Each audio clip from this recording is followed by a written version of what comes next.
The World Health Organization 2030 initiative serves as a beacon, a reminder that rehabilitation is not an option care, that the Filipino physical therapists will not simply follow this call, but we will lead it. But leadership requires vision. So allow me to ask everyone here, what does the Filipino physical therapy 2030 look to you? What kind of profession do we want? What kind of experience do our patients have? And what impact do we have for our work that we will leave in our communities? For some, physical therapy 2030 means a future where rehabilitation is accessible in every barangay, every city, every province, where no Filipino is denied because of distance, poverty, or lack of services. For others, it means a profession strengthened by advanced education, ethical practice, and empowered leadership. And for many of us, it means physical therapists at the forefront of innovation, research, and evidence-based practice that transforms the lives of our patients. And for all of us, it means building a rehabilitation system that is truly inclusive, deeply integrated, and boldly innovative. But that future will not happen by accident. It will happen because we choose to build it.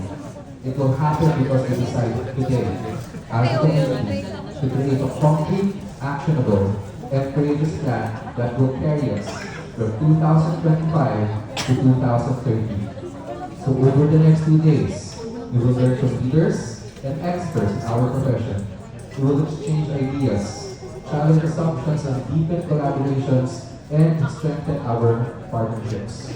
But more importantly, we will gather the pieces needed to form a shared vision.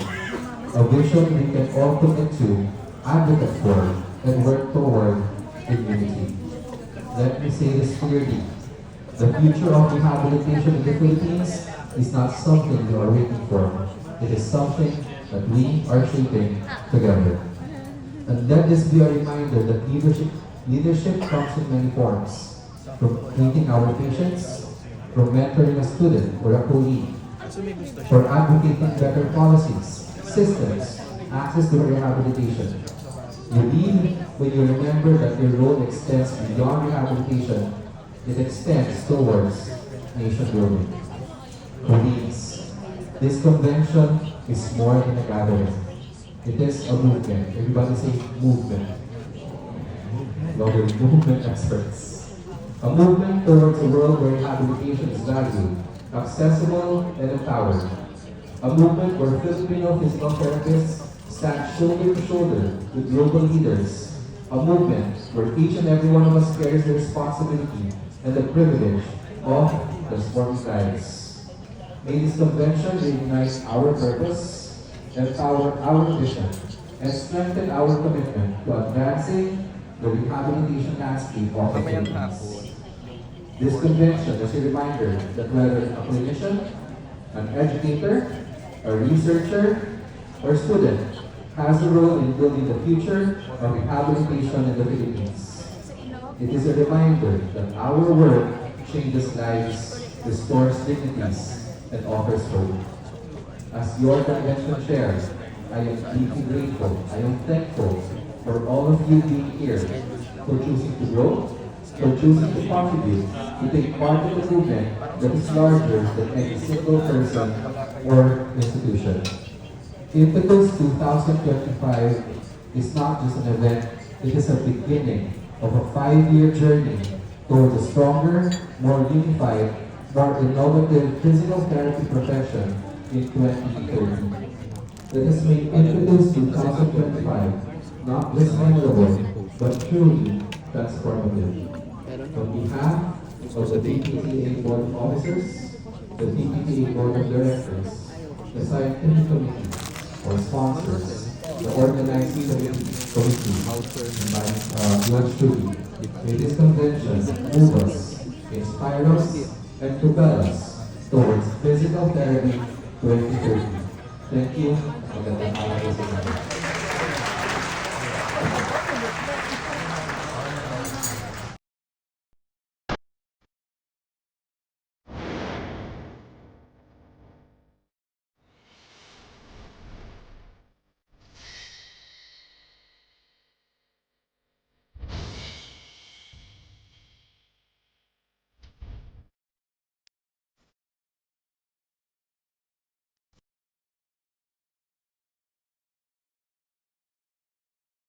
From managers, I hope you are listening very, very carefully about the need to create healthy workplaces for your employees.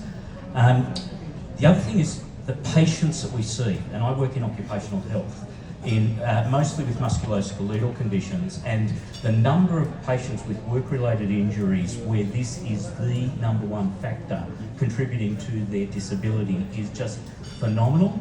This is an epidemic in New South Wales, where I've come from, and the New South Wales government have been trying for the last 12 months to change legislation to lower the threshold for mental health claims in workers' compensation to try and deal with this problem, because it's going to bankrupt the state.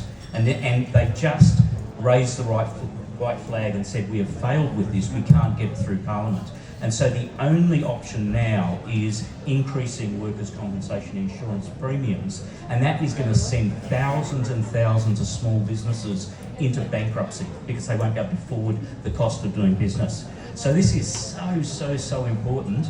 It literally is going to be costing billions of dollars to the economy of my state. In pesos, that's hundreds of billions of dollars. So I just wanted to reinforce how wonderful that talk was, how important it is. The question is, how much do you think the COVID pandemic has contributed to this, with people having lockdowns and the opportunity to stay at home for longer periods of time and maybe work from home, doing almost like a reset of our psyche about what work is and the role of burnout?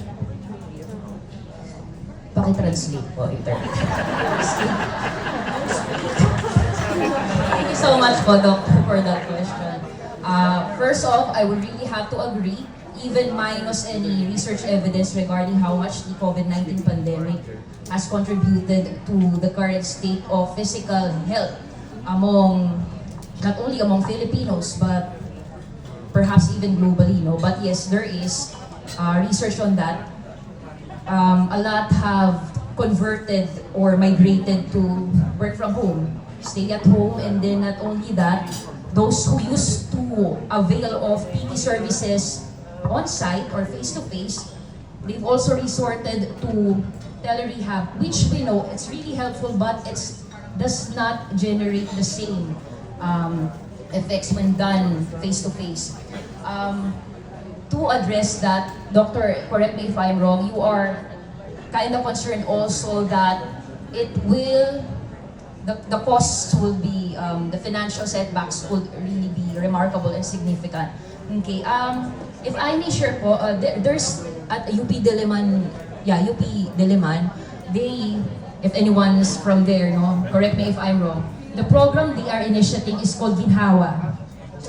Okay, now in Ginhawa, to help control or regulate the potential financial expenses that could be generated not only from physical disability but also cognitive disability, is for community empowerment. Okay, so not really the lay people, but at least those are trained at a level that could qualify to help assist the professionals in augmenting and amplifying and supporting whatever the consumer, the health consumer is receiving from actual professionals. Okay, so they are training.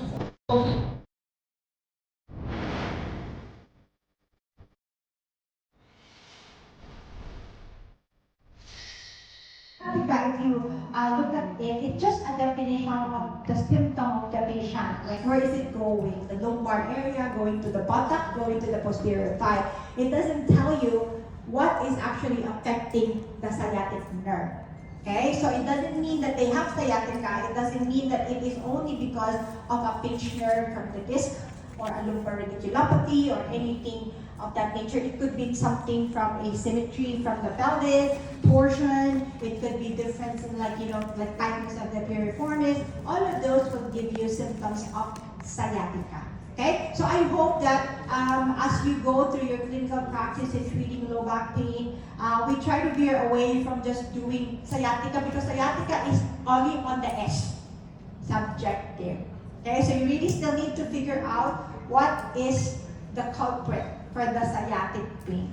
Okay, all right. So Oswestry, I don't know if you guys are using that. This is the a common thing that they would use for low back pain. 30 points at least. Very varying age, 18 to 60. Asymmetry, ayun na naman siya. No? So overstress, very common that people will have tightness on the IT band. Ipsilateral limitation of motion, weakness, so you're all familiar with this favor, Gainsland, distraction, compression, Yeomans, pelvic anteversion, so there's going to be some rotation.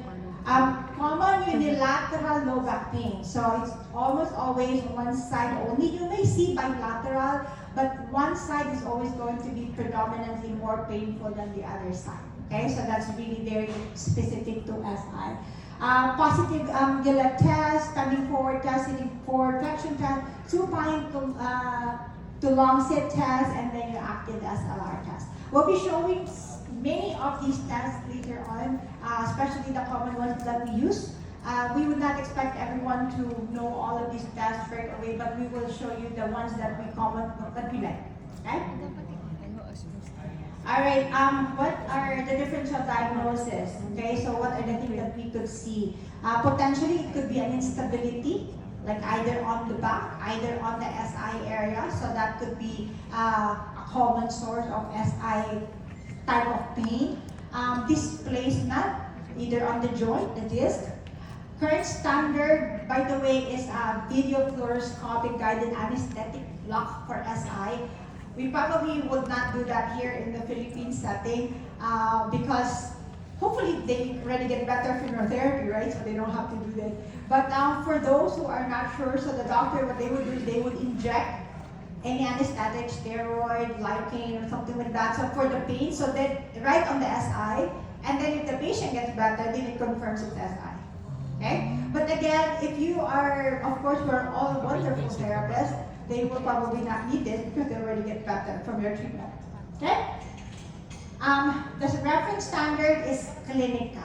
Okay, so what does it mean? Meaning, even if you, I hope you don't refer all of your patients for x-rays or MRIs. Very easy to remember. Later on, when they do the testing, when they show you the testing, it'll kind of matter like why you kind of need to know those things because nandun yung mga forward flexion test maneuvers natin. So meaning, if the person is like, bending forward and let's say the SI moves up, the pelvis moves up right away, then it means na hindi pwede, right? So it's not really, it should not be expected because at the beginning of the range, it should be mainly coming from the lumbar spine. Okay? Alright, it is a very stable joint. It is supported by a lot of ligaments. Not a lot of muscles connect to it. Okay, so it's mostly supported by ligaments. So you guys are familiar with all of that. Long dorsal, interosseous, tuberous, spinous. Okay? Diagnose mo yung patient na may SI. Okay? So, kailangan i-test mo rin yung provocational test which will be discussed by Sir Nap mamaya para mas ma-determine mo kung SI talaga yung problema ng pasyente. Baka kasi naka-anim na session ka na, puro lumbar lang ginagawa mo, SI pala. Okay? So, less than 2 out of 4, likely not significant with SI. Okay, standing flexion test.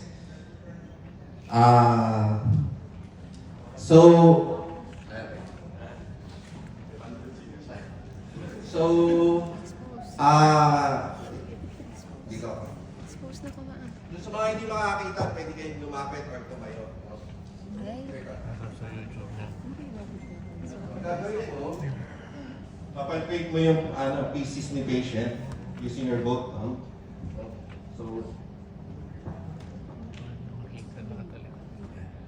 So pieces inferior to the pieces. And then you ask the patient. Sige sir. No problem. Yes. Yung left leg niya ay short. No? Okay, left ay short. And then, sitting position, sir, naging long yung left leg niya.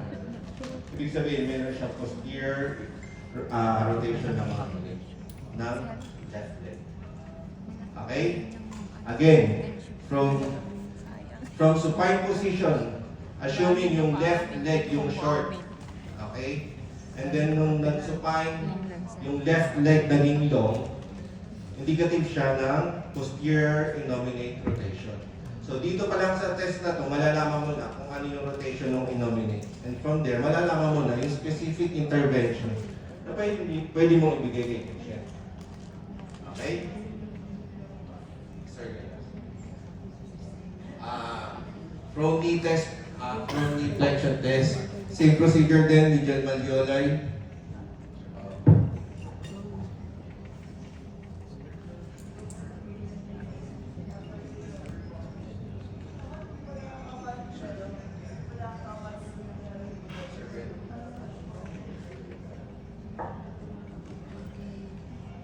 Ulit.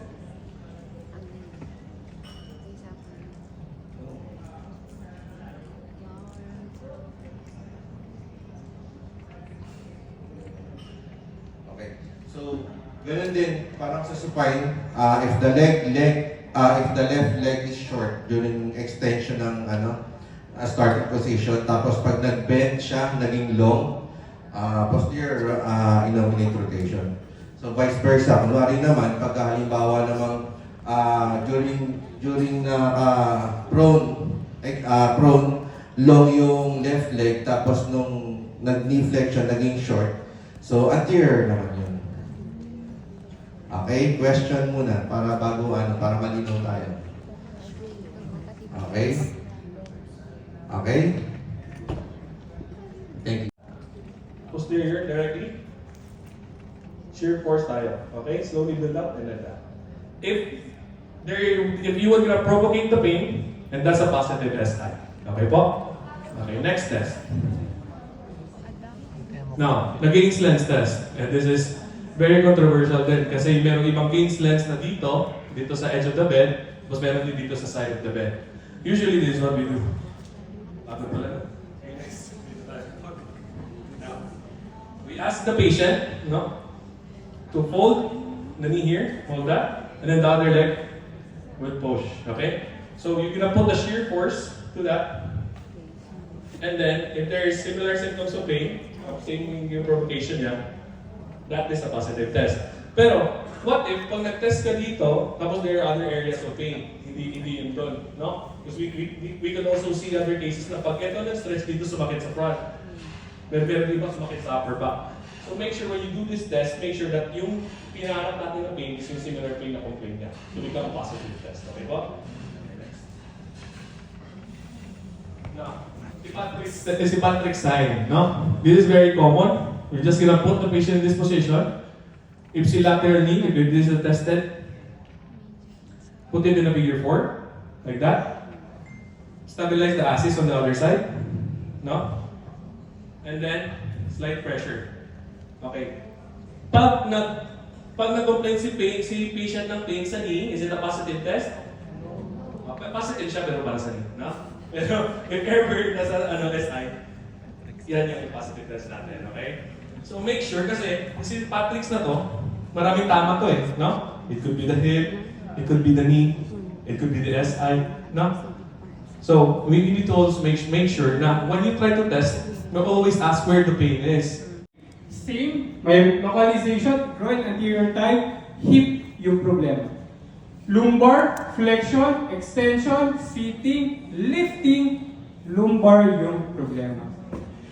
Pag merong single leg loading, pain, SI joint yung problema. Okay? Just to collate everything, for our subjective and our objective measurements. So for you to have a provocative test, pag may Faber, Fadir, Scour test, positive sila, pero ang pain ay nasa groin, anterior thigh, hip pa rin ulit. Ulit-ulit ko sa pain localization, Okay? Kasi importante na natatandaan natin as physical therapists kung ano yung tina-target mong joint or tina-target mong musculature or ligaments. Okay? So kapag nag-lumbar assessment ka, positive siya sa central PA, central posterior anterior forces of pressure. Unilateral PA, one-sided, right lang. Okay? Cross SLR, you would have an increased chance of a lumbar pathology. And for the SI joint, as we have said, yung symmetrical testing, Van der Waals testing, last set of clusters, no, the testing, yun yung kailangan gawin. Okay? So SI joint yung problema. Now, I will be sharing yung 1, 2, 3, 4, 5, actually 4. Lumbar stabilization. Sino pong hindi marunong mag-lumbar stab sa atin? Wala. Kasi lahat tayo marunong. Okay? So, we will be sharing you supine SI joint manipulation, long axis, and then Chicago roll for the posterior nominate, muscle energy techniques, anterior and posterior nominate rolling or rotations in side lying position, and we can do it in supine position as well. Okay, prone long axis SI joint manipulation for the upslip corrections. Okay, iliac corrections on prone position. Okay, are you ready? Were you able to determine the patient there, Sir Nap, or ano? Sir Romeo? Ikaw, okay pa rin? Okay, sige. Okay. For the supine SI joint manipulation, Chicago roll, you should determine kung ano yung, again, affected side. So kanina lang, yung kanina.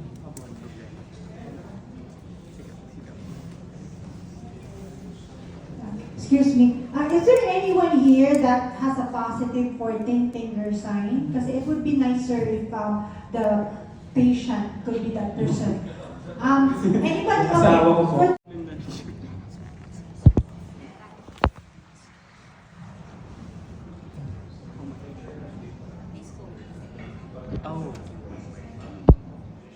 Okay. Ask the patient to cross.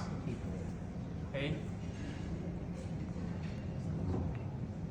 Then contact assist. Okay. I'm sorry. Okay. Other side. Ask or move the patient into rotation. Tumunog na po siya. Tapos na po yung SI joint manipulation. Okay? Ganun pa lang po, actually. You don't need to really push it into towards the end range kasi para saan? Okay? Para saan? You're able to achieve the goal. Is to move the patient posteriorly. Move the iliac or the innominate posteriorly. But technically, tapos i-move mo pa siya. Okay? Hindi pa tapos, no? Ilang taon po yun? Okay. So yun. So far, do you have any questions? Yes po. Right. Okay. Again, the affected side will be away from you. Away from you. Okay? So that you can put pressure 90 degrees and as you assist the patient into posterior rotation of your iliac. Okay? Any questions? Follow? Sir? Okay. Another patient. Wait na. Ito po, tutulad sila. So, hindi matatapos ang manipulation at yun yung pinagkaiba natin sa ibang profession, exercise. Tama ba? Do you agree? Okay? We need to hold the correction through muscle activation, muscle strengthening. So, actually, itong muscle energy techniques, pwede rin siyang correction pa rin siya. No? Okay. So, ask the patient in sideline, affected side up. So, towards.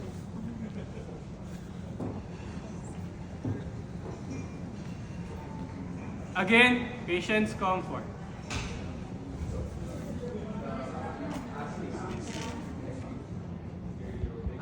Okay. So for example, anterior yung i-correct natin. Kasi nga sabi natin gusto mo posterior, di ba? I-follow na lang natin yung posterior. Okay? So, anterior pelvic tilt. Anong muscle ang gagamitin natin to correct it? You would need to have firing of your gluteus maximus, your hip extension, so that you would promote. Yes, okay? Yun nga sinabi. Kapag po yung posterior, okay, you want to promote posterior, hip flexion naman po ang i-resist nyo. Pwede siya, yung therapy assisted muna na rolling. No? So, kung gusto natin, okay, posterior pelvic tilt, okay, assist on one side, okay, and then iliac, sacrum or iliac crest on the other side. Pelvis, here, okay? Then, this one moves caudally, this one moves rostrally, okay? And then, you are promoting posterior pelvic. Okay? Pero, pag magkakaroon tayo ng muscle energy techniques, you would then ask the patient to resist hip extension. Okay? And then you will just assist. Okay? So,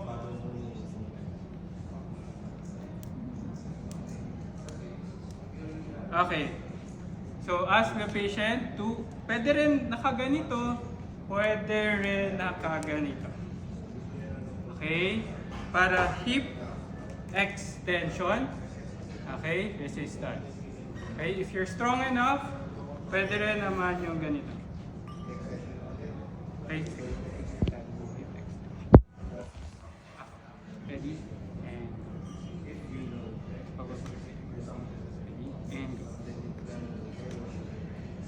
so, anong pakiramdam mo? Papunta saan ng pelvis, ma'am?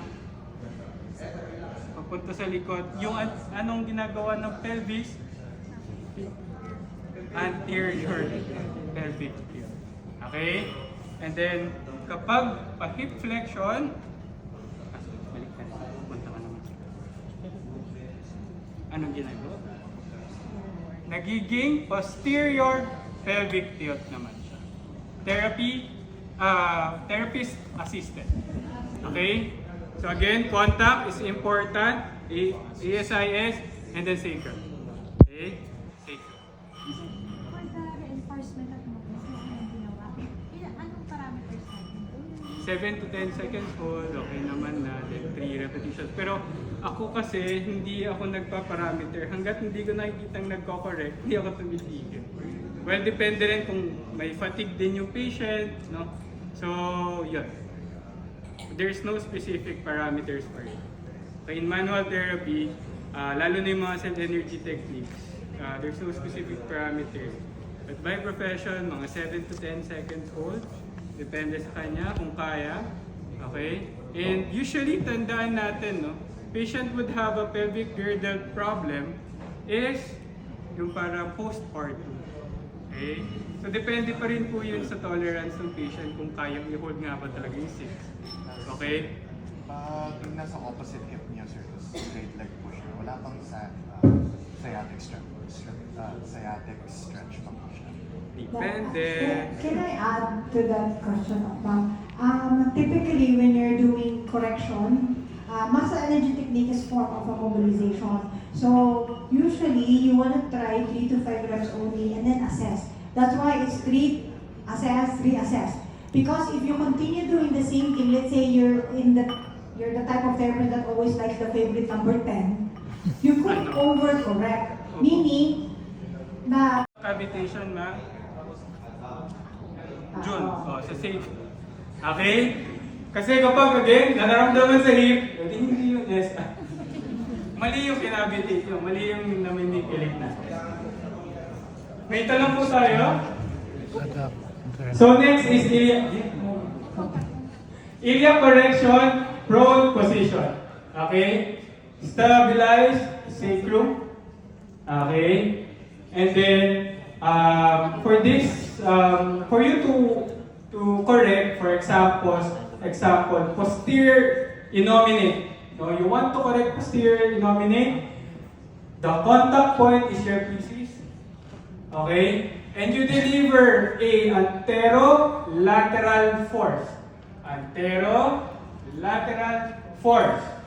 Okay? So for the sacrum, again, anterolateral. Pero kung ako yan, dito ako. Stab the sacrum and then move anterolaterally. Okay? Pero for the sake of this workshop, stabilize the sacrum, move anterolaterally. Siyempre, mag-move siya sa anterior pelvic tilt.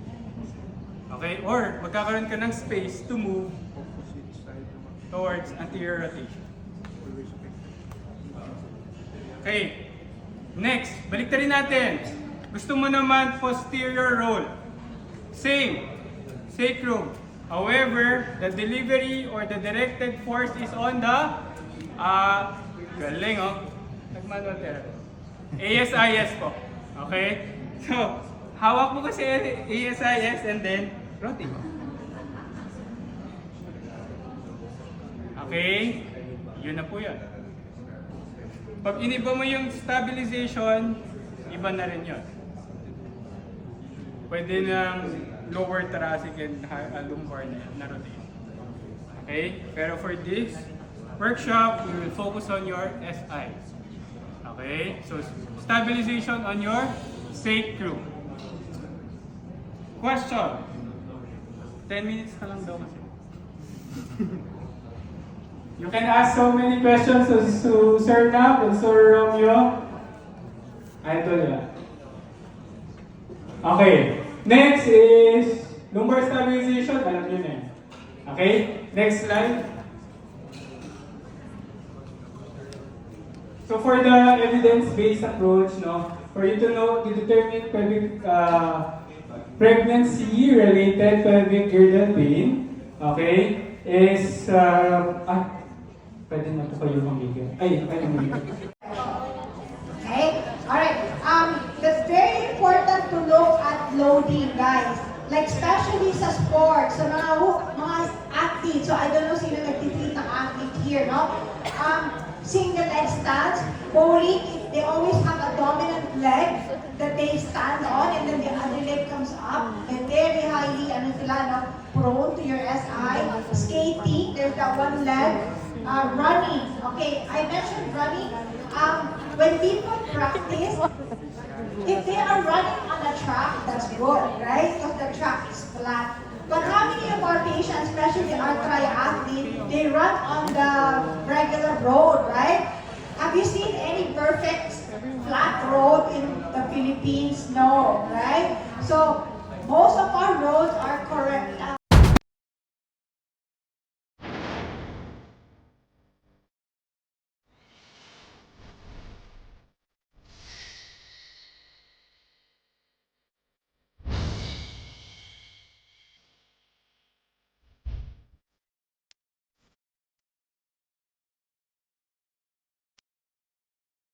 Were able to do so. For example, for Hong Kong Poly, if I'm not mistaken, their Bachelor of Physical Therapy honors there actually just has a 3-year program for physiotherapy.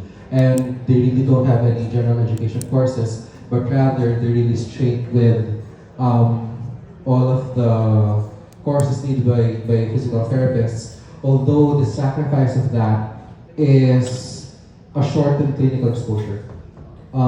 And it's actually the same with when we benchmark with also Germany and Austria. They also have it just for 3 years. But then again, it's really sacrificing that clinical exposure in which Philippines is very known for. Okay, that's why we are, sorry for the lack of a better term, the harvest fields, all right, of the Asian countries because of the clinical exposure that we have. That is up and above the minimum requirements of the countries that requires our workforce. Okay, so there will be a trade-off for that. That's what I see. because that's what they have. Alright, but again, well, for me, it's still always benchmarking for those who are ahead, benchmarking for those who have already researched it, and hopefully, as Dean has said, from adapting, then comes innovation. Thank you. Thank you for that question. Dean? ChatGPT, can you answer?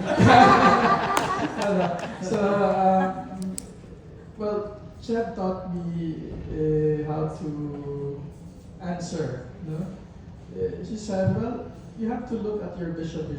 No? If your vision is such, then your curriculum will have to be designed according to your vision. No? So Chat will give us the minimum requirement. Maybe you can enhance it so that whatever is your vision, then you can fulfill, no, what is there.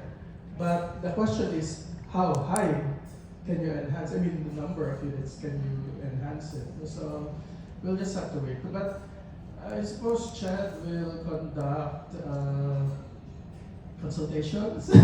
if ever there will be consultations, that I hope they will listen to the stakeholders. No? Thank you to our panelists. We can see we have been presenting. Pre-assessment screening tool developed at Westmead Hospital in Sydney. This tool provides early diagnostic information and predicts risk of non-recovery, supporting more accurate and efficient triage to neurosurgical physiotherapy, pain management, or physiotherapy services. As noted earlier, Dr. Edward Gorgon is unable to join us today, and we thank Dr. Andrew Lever for presenting on his behalf. Andrew, the floor is yours.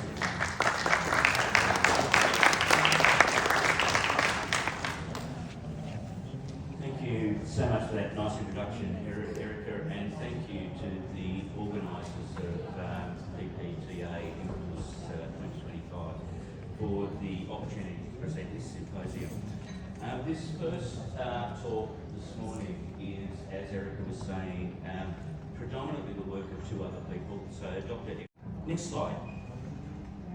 So we heard that this has a lot of potential. So I think it opens the door to a way of stratified care. So you look at the risk of long-term disability, and low-risk people sort of get minimal treatments. The medium-risk people, regular physiotherapy tends to work. High risk really need psychologically informed physiotherapy and cognitive behavioural approaches. I think we can better match physiotherapy programs to people's readiness for change and their readiness to accept active-based interventions. We can standardise reporting across services, and it helps with routine monitoring, outcome measurement and service analytics. So this could help with creating a nice foundation for modernised back-to-home service. Next slide. So to summarise, we've got a system at the moment in Australia, and I'm sure there's parallels here and everywhere else in the world, where there's fragmentation, duplication, misdirected referrals and disengagement. These are not problems of clinical practice, these are problems of service design, the way the whole system is put together in the first place. So the PIQ was designed as one measure to try and address these with standardisation, early triage and better alignment. So it lays the groundwork for more efficient patient-centred care and data-enabled back pain. Thank you very much, and again, acknowledgements to Edward Gorgon and Michelle Hancock, and I'm very, very pleased to have been able to deliver that on their behalf.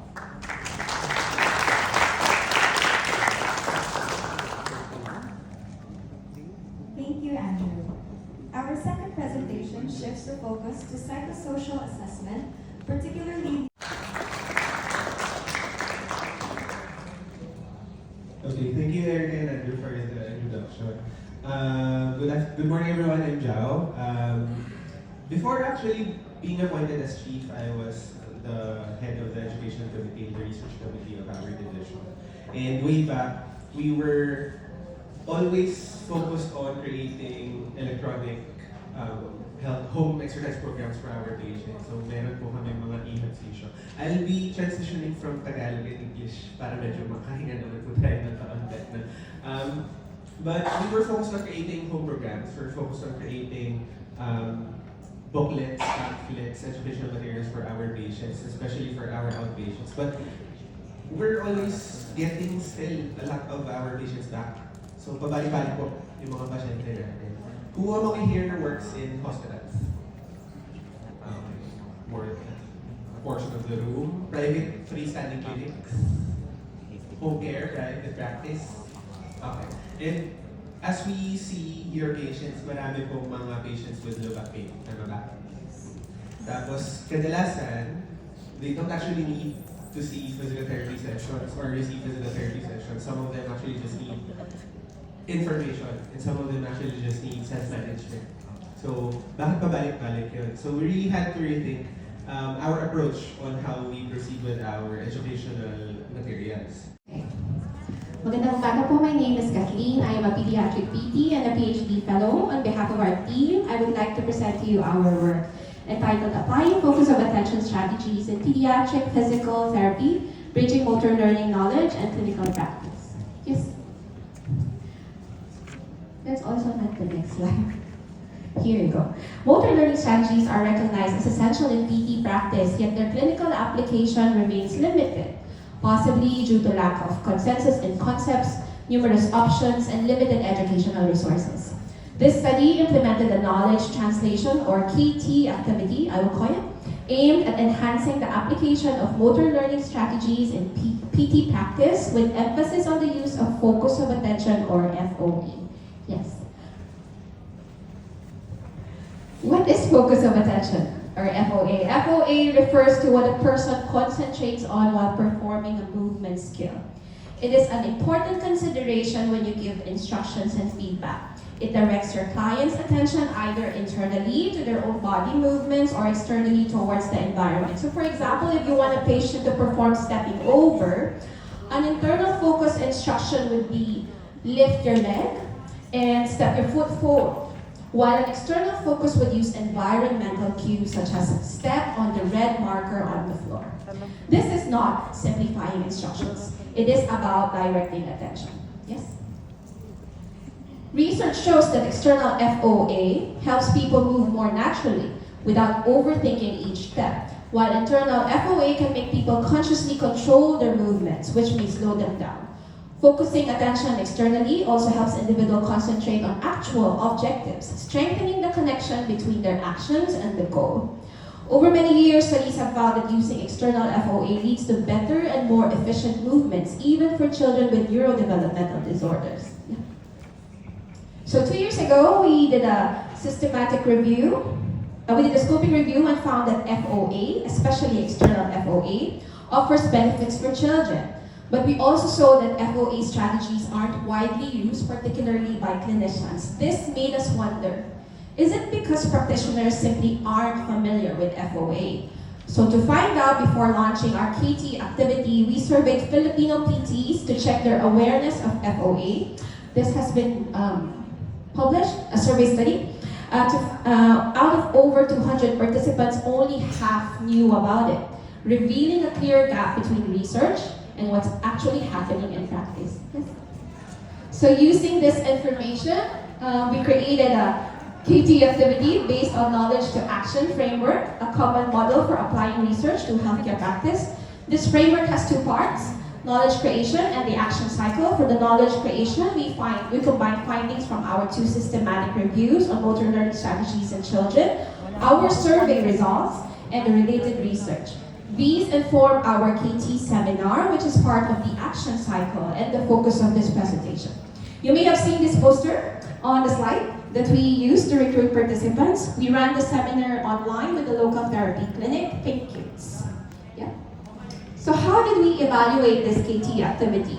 We used a sequential mixed methods approach. Quantitative data were collected before and after the KT activity, with questions focusing on therapists' FOA preferences, awareness, knowledge, self-efficacy, and their actual use of FOA when delivering instructions and feedback to children. A total of 123 participants completed the questionnaire.